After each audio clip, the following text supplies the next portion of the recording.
comprendre comment le parasite Toxoplasma gondii peut influencer la mise en place de cette pathologie est fondamental en termes de stratégie thérapeutique et préventive.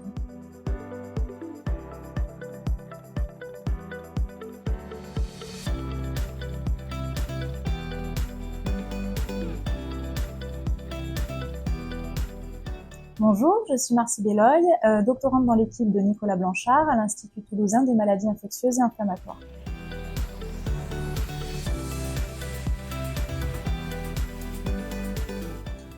Mon projet de recherche, qui a été financé par la Fondation Vaincre Alzheimer, consiste à déterminer le rôle des réponses immunitaires associées à l'infection par le parasite Toxoplasma gondii dans le développement de la maladie d'Alzheimer.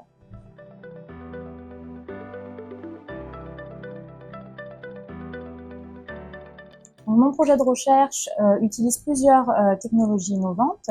Tout d'abord, nous utilisons un modèle expérimental inédit qui permet d'initier la pathologie Alzheimer une fois que l'infection chronique par le parasite Toxoplasma gondii est établie.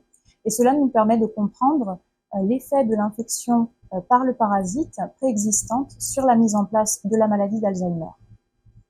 Ensuite, nous allons caractériser les différentes populations de cellules immunitaires qui sont associées à la conjonction entre l'infection et la maladie d'Alzheimer. Et pour ce faire, nous allons utiliser une étude multidimensionnelle par cytométrie en flux.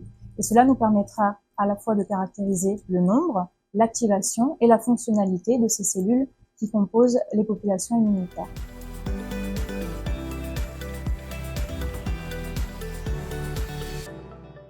Alors, le diagnostic de la maladie d'Alzheimer est établi lorsque les patients présentent des symptômes.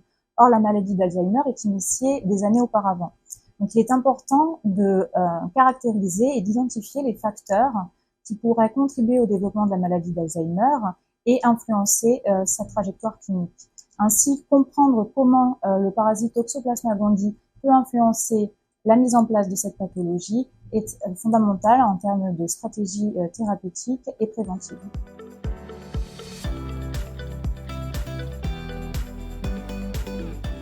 Donc, on peut estimer que le montant de cette étude s'élève à plusieurs centaines de milliers d'euros, incluant le salaire du personnel, l'équipement, ainsi que les réactifs.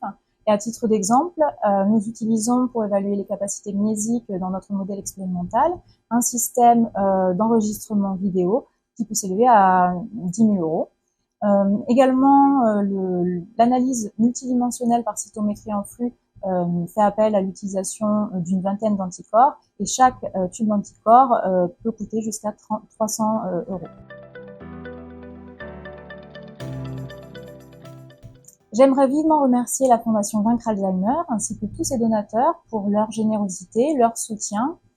Ces dons ont permis de financer des projets pluridisciplinaires comme le mien, permettant de repousser les limites de notre connaissance sur la pathologie et ainsi envisager de nouvelles stratégies thérapeutiques et de prévention.